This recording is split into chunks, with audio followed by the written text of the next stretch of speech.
సాధారణంగా ఈ కాలంలో ఆడపిల్లలు పెళ్ళిళ్ళైన ఆడపిల్లలు అత్తగారింటికి రాగానే రకరకాల మనుషుల మధ్యన పెరగాల్సిన పరిస్థితి వస్తుంది. ఇన్ని రోజులు అలవాట్లేదు, వీళ్ళ మనస్తత్వాలు ఏంటో తెలియదు.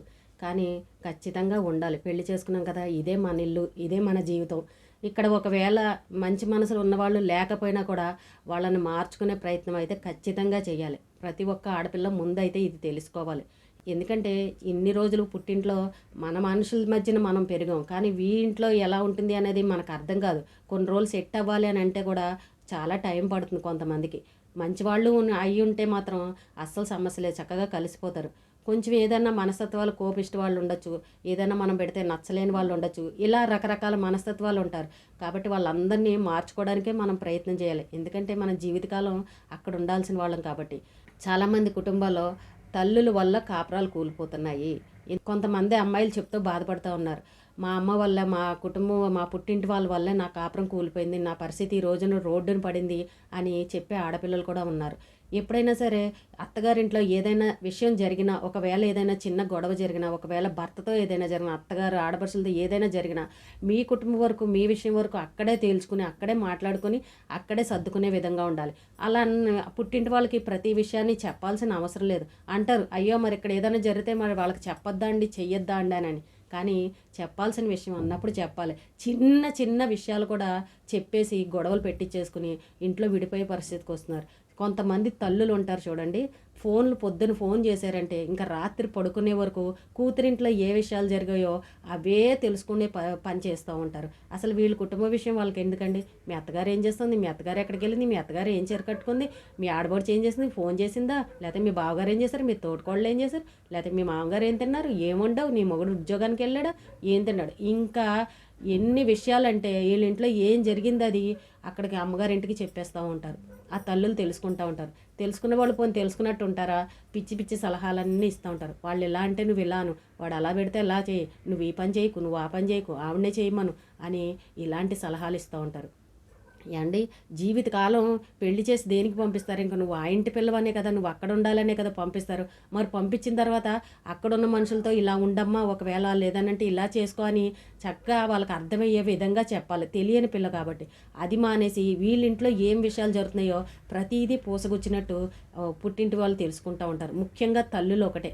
అయితే ఇంతకు ముందు కాలంలో ఫోన్లు, నిజంగా చెప్పాలంటే ఈ దిక్కుమాలని ఫోన్లు వచ్చిన తర్వాతే కుటుంబాల్లో గొడవలు ఎక్కువైపోయాయి. ఇంతకు ముందు కాలంలో రూ. 10, రూ. 20, రూ. 50 రీఛార్జీలు చేసుకుని చాలా లిమిట్గా మాట్లాడేవారు. ఎక్కడ బ్యాలెన్స్ అయిపోతుందా అని అన్నట్టు కొంచెం అవసరమైతేనే మాట్లాడేవారు. కానీ ఇప్పుడు ఈ ఫ్రీ ఫోన్లు ఎప్పుడైతే వచ్చాయో గంటలు గంటలు గంటలు గంటలు మాట్లాడుకోవడం, గంటలు గంటలు తిట్టేసుకోవడం అన్నీ ఇంకా ఫోనుల్లోనే, మొత్తం ఫోనుల్లోనే. ఇంకా ఫ్రీ కదా, ఎంతసేపు మాట్లాడుకున్నా ఏమీ డబ్బులు అయ్యే పని లేదు. ఇంకా ఈ కాపురాల్లో గొడవలు రావడానికి కూడా ఈ ఫోన్ల వల్లే వస్తున్నాయి. ప్రతిదీ ఈ పిల్లలు తెలియక అన్ని విషయాలు చెప్పేసుకుంటూ ఉంటారు. అయితే కుటుంబం అన్నాక చిన్న చిన్న గొడవలు ఉంటాయి. ఒక అమ్మాయి చెప్తా బాధపడుతుంది, ఈవేళ నేను రోడ్డు మీద పడ్డాను అని అంటే, మా అమ్మ మా అక్క అండి, నా పరిస్థితి ఈ రోజున అలా అయిపోయింది, మమ్మల్ని భార్యాభర్తలు విడగొట్టేశారు అని చెప్పి బాధపడుతుంది. ఆ అమ్మాయి భర్త బెట్టింగ్ యాప్లు, ఇలాగే ఫ్రెండ్స్ తోటి కలిసి బెట్టింగ్ యాప్లు ఆడేద్దాం, ఇలాగే ఏవేవో పిచ్చి పిచ్చి ఆటలన్నీ ఆడి అప్పులు చేసేసి డబ్బులన్నీ పోగొట్టాడు. అయితే అమ్మాయి అనుకుందంట, పోన్లే జరిగింది ఏదో జరిగిపోయింది, ఇంకా ఇలాంటివి మామూలే అని చెప్పేసి సరే ఈ అప్పులన్నీ మెల్లగా తీర్చుకుందాం, ఇంకోసారి వీటి జోలికి పోకూడదని అనుకొని ఆ అప్పులన్నీ మెల్లగా క్లియర్ చేసుకుని అమ్మయ్య ఇంక ఏ అప్పులు లేవు, ప్రశాంతంగా బతుకుదామని అనుకునేలోపు ఈ అక్కలో వీళ్ళు బాగా ఎక్కిచ్చాడు. ఈ అప్పులు తీరేలోపు నీ మొగుడు ఇలా చేశాడు కదా, నీ మొగుడు ఇలా చేసి వాడితో కలిసి ఉండకు, వాడితో ఎందుకు ఇలాంటి వేదతో నువ్వు ఉన్నా నిన్ను ఏమైనా సుఖపెడతాడా, నిన్ను చూస్తాడా బాగా, ఇలా అప్పులు చేసిన వాడితో నీ జీవితం బాగోదు, ఇది అదని ఆ అమ్మాయికి ఎక్కించడం మొదలుపెట్టారంట. అలాగే ఇటు నుంచి అత్త ఆడబడుచు వాళ్ళు కూడా భర్తకి చెప్పేసి, భర్తకి ఎక్కించేసి ఈ అమ్మాయి మీద వ్యతిరేకత వచ్చేలాగా ఆ అమ్మాయి మీద చాడీలు చెప్పడం మొదలుపెట్టారంట. ఆ అబ్బాయి పాపం చెప్పుడు మాటలు బాగా ఎక్కేసాయి వాళ్ళ ఇంట్లో, సొంత వాళ్ళ మాటలు. ఎంతైనా ఇంట్లో అప్పులు చేసి భర్త ఇలా డబ్బు తగలేసాడంటే ఏ భార్య అయినా అడుగుతుంది, అడగకుండా అడగకుండా ఏ భార్య ఉండదు. అడిగినప్పుడు చిన్న చిన్న గొడవలు అయితే వస్తూ ఉంటాయి.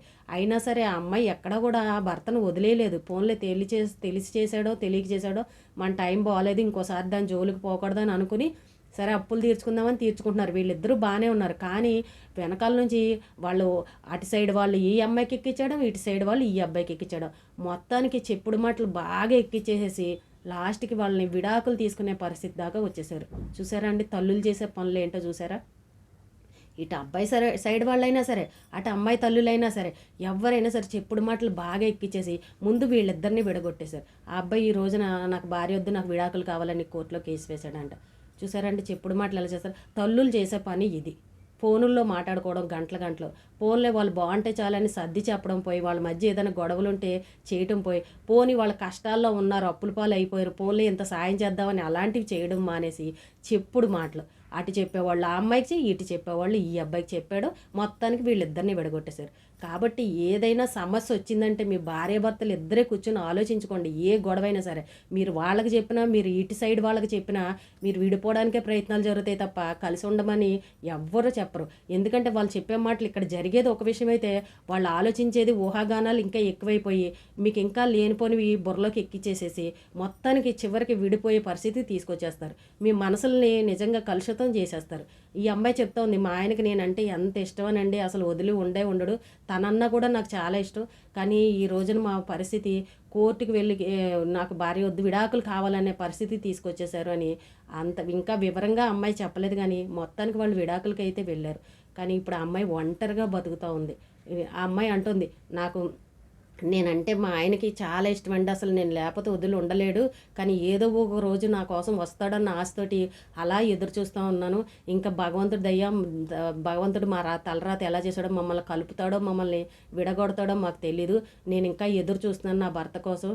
కానీ ఈ చెప్పుడు మాటల వల్ల మా అత్త మా ఆడబడుచు అటు తనకి ఎక్కిచ్చేశారు, ఇటు మా అక్క మా అమ్మ నాకు బాగా ఎక్కిచ్చేశారు. మా ఇద్దరి మధ్య గొడవలు పెట్టేశారు. కానీ ఈవేళ నేను ఏమీ లేకుండా ఒంటరిగా బతుకుతుంటే నాకెవ్వరు కూడా ఒక్క రూపాయి సాయం చేసింది లేదు. ఒక పూట భోజనం పెడతాను రా, మా ఇంటికి రా అని పిలిచేవాళ్ళు కూడా లేరు. కానీ చూడండి వాళ్ళు కుళ్ళుకుని, మేము బాగుంటే చూడలేక కుళ్ళుకుని ఏడ్చారు. ఈవేళ మేము విడిపోయిన తర్వాత సంతోషంగా ఉన్నారు వాళ్ళందరూ. ఇలాంటి వాళ్ళు కూడా ఉన్నారండి, సొంత వాళ్ళు అయ్యుండి కూడా అని ఒక అమ్మాయి చెప్తా ఉంది.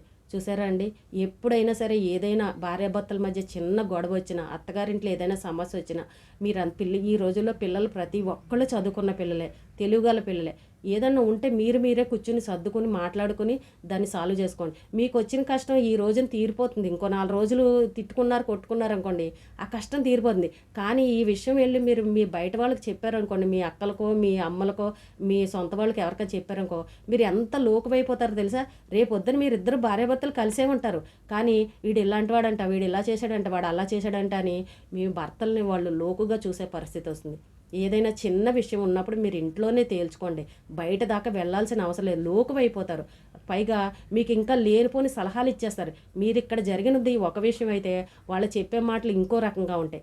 ఒకళ్ళ మీద ఒకరికి ద్వేషాలు పెరిగిపోయి నువ్వు ఇలాను, నువ్వు అలాను, నువ్వు అలానని ఏవేవో సలహాలు ఇచ్చేస్తూ ఉంటారు. మీ ఇద్దరిని విడగొట్టే పరిస్థితి తీసుకొస్తూ ఉంటారు.